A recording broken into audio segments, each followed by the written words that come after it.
sekarang kita masuk ke bab 2, yaitu materi besaran fisika dan satuannya. Untuk materi besaran dan satuan, jadi kenapa harus ada besaran yang kita pelajari di fisika? Oke, jadi Ibu jelaskan sejarahnya. Pada zamannya orang dulu, mereka mengukur suatu benda itu menggunakan kadang menggunakan tangan atau jengkal, kadang menggunakan lengannya. Kalau misalkan orang tua dulu mengukur 1 meter itu menggunakan lengan kiri, mulai dari lengan kiri sampai dengan lengan kanan, ataukah dia menggunakan jengkalnya ataukah langkah kakinya. Nah, itulah kenapa di fisika kita harus menggunakan besaran yang nanti telah ditentukan para pakar fisika dan dinyatakan dalam satuan internasional. Jadi zaman orang tua dulu kita, dia mengukur tinggi orang ini hanya menggunakan kayu. Kemudian dia mengukur panjang seperti ini menggunakan jengkalnya. Nah, kan ternyata jengkal orang-orang itu kan berbeda. Misalkan jengkalnya si ayah dengan si adik atau si kakak itu berbeda, makanya kita tidak bisa menggunakan tangan ataukah lengan itu menjadi acuan dalam mengukur suatu panjang. Sama dengan seperti ini, zaman dulu menggunakan alat ukur massa suatu benda menggunakan seperti ini yang agak susah kita gunakan sebagai alat ukur massa, sama dengan yang ini. Orang-orang zaman dulu mereka mengetahui kapan tanggalnya, kapan tanggal 1, 2, 3-nya sampai 1 bulan penuh itu mereka melihat dari kondisi di bulan, apakah bulan itu terang ataukah dia bulan setengah bulan kah ataukah dia 1 bulan penuh. Nah, kalau zaman sekarang sudah banyak alat seperti ini. Ini namanya neraca digital yang digunakan untuk mengukur massa. Oke, sekarang saya jelaskan masalah besaran dan satuan. Besaran adalah sesuatu yang dapat diukur dan dinyatakan dengan angka. Contohnya adalah panjang, massa, waktu, dan suhu. Kemudian apakah itu mengukur? Jadi mengukur adalah membandingkan sesuatu dengan sesuatu yang lain yang sejenis dan ditetapkan sebagai satuan. Jadi besaran fisika kita bisa ketahui bahwa dia adalah besaran fisika jika yang pertama ada nilainya dan yang kedua ada satuannya. Kemudian satuan itu seperti apa? Jadi satuan itu adalah dia adalah ciri khasnya supaya kita bisa mengetahui bahwa ini adalah besaran. Misalkan panjang satuannya adalah meter. Kalau volume satuannya adalah meter kubik. Luas satuannya adalah meter persegi, ya, seperti itu. Kemudian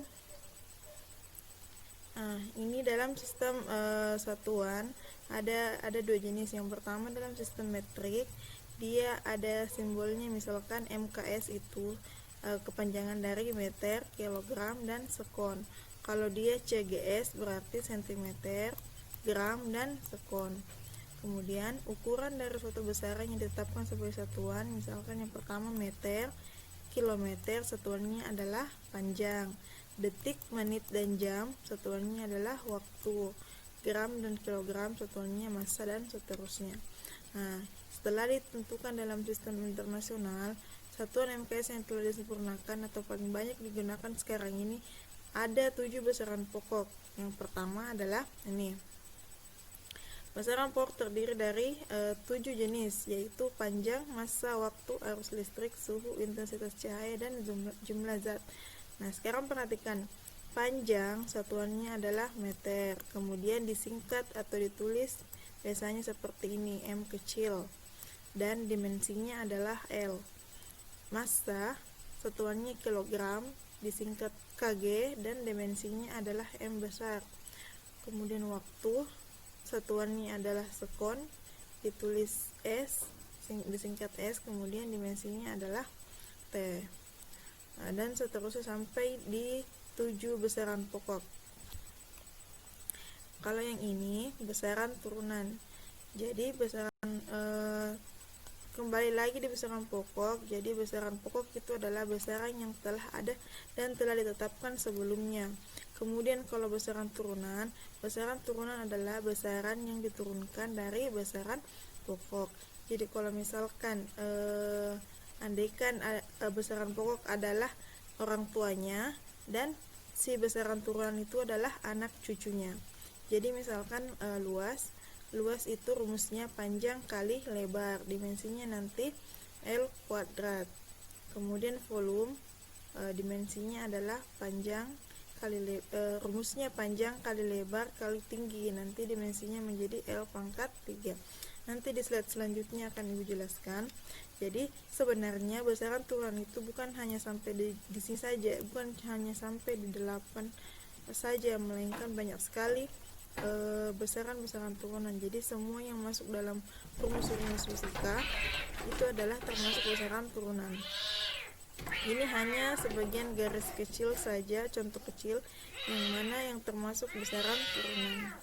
Jadi kembali lagi, selain dari besaran pokok ini dinamakan besaran turunan.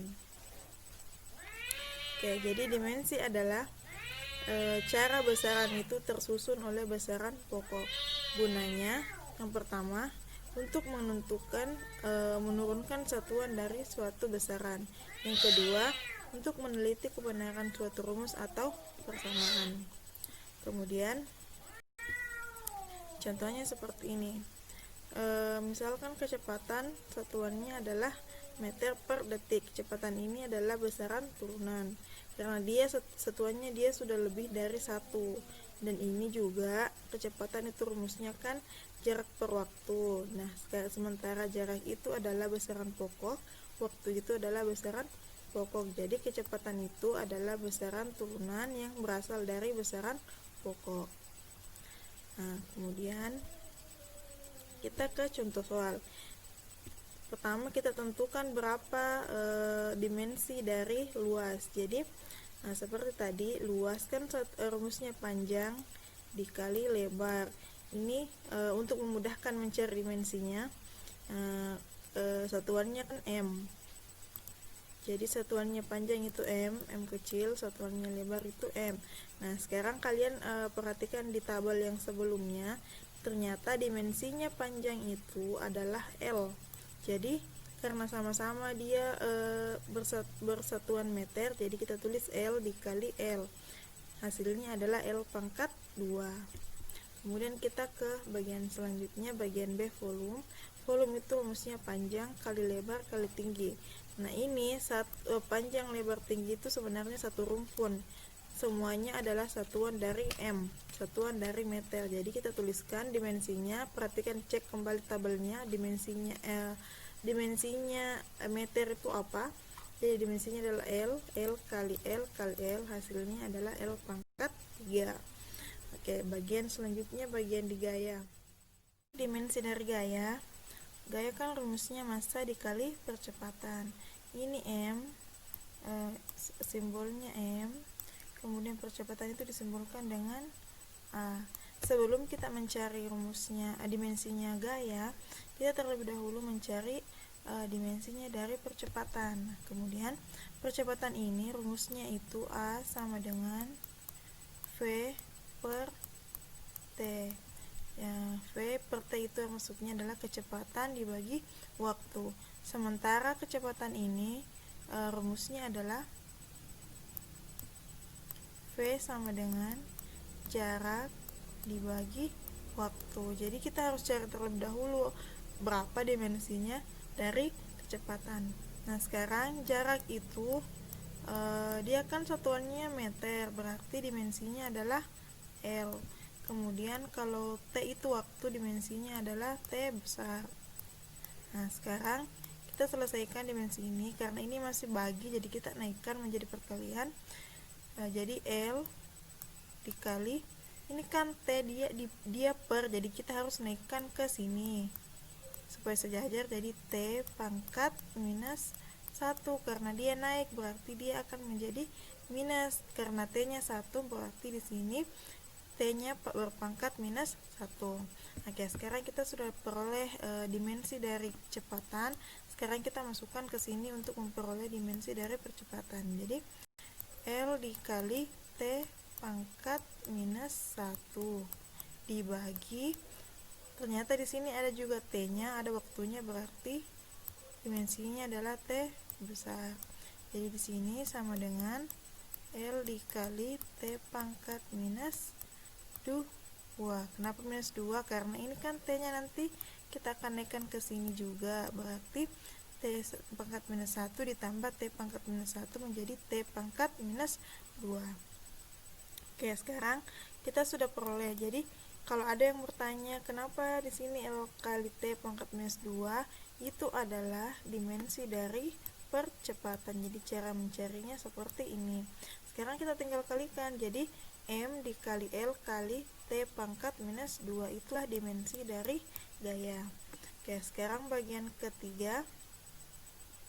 Nih, usaha itu simbolnya W besar. Jadi W sama dengan gaya dikali jarak. Nah, sekarang kalau gaya tadi kan sudah ada dimensinya, ini sudah punya dimensi, sudah kita ketahui. Jadi tinggal kita masukkan. Dimensinya adalah M kali L kali T pangkat minus 2. Kemudian jarak tadi sudah kita ketahui, dia dimensinya adalah L. Jadi kita satukan kembali karena L-nya adalah 2. Jadi kita tulis M dikali L pangkat 2 dikali T pangkat minus 2. Nah, kemudian bagian terakhir, berat jenis atau roh. Ini simbolnya seperti ini ya. Dia seperti P tapi dia agak bengkok. Roh ini, berat jenis ini, satuannya adalah berat per volume. Jadi kalau berat ini rumusnya gaya per volume. Nah, sekarang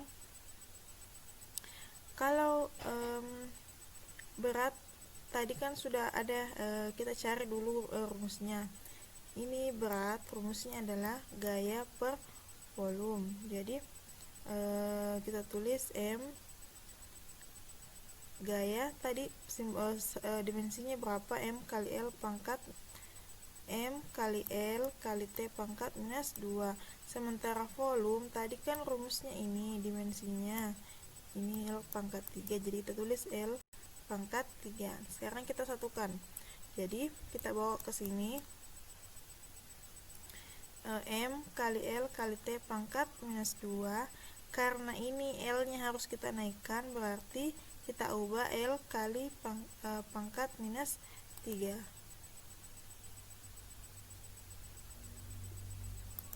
Ini kita hapus dulu. Oke. Jadi M kali L kali T pangkat minus 2 dikali L pangkat minus 3. Sekarang ini kelihatan banyak pemborosan ya, karena L-nya di sini ternyata ada 2, jadi kita harus ubah menjadi 1 L saja. Ternyata di sini L-nya adalah plus, sebenarnya kan sini plus 1, tapi tidak usah ditulis. Jadi kita jumlahkan 1 ditambah minus 3 itu sama dengan 1 dikurang 3, berarti dia adalah minus 2. Jadi hasilnya adalah M dikali L pangkat minus 2 dikali T pangkat minus 2. Jadi seperti itu cara mencari dari dimensi besaran turunan.